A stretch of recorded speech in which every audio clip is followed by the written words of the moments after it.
Hello guys, welcome back to my channel.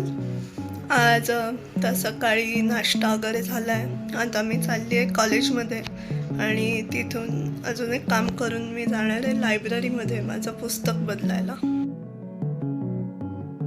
खूप पाऊस झाला होता, भरपूर पाणी सोडलंय.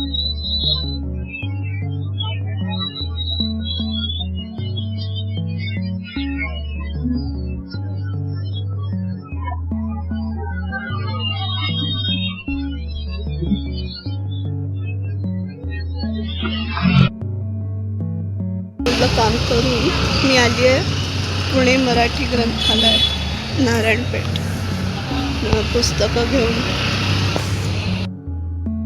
आणि मी घरी आली. आता ही पुस्तकं आणि कॉलेजमधनं माझं जर्नल्स घेऊन सबमिशनसाठी